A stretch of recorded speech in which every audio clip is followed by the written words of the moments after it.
In this tutorial, I'll show you how to create a smooth button hover animation in Webflow. Let's get started. Open your Webflow project and select the button you want to animate. If you don't have one yet, add a button element from the Add Elements panel. With the button selected, open the Style panel and scroll to the Transitions section. Add a new transition and set the type to All Properties.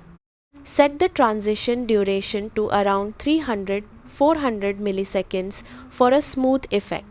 Then switch to the hover state and change properties such as the background color, text color, border, shadow, or scale.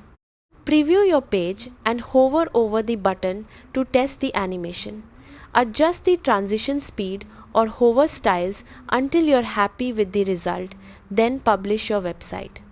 That's how to create a smooth button hover animation in Webflow. Thanks for watching.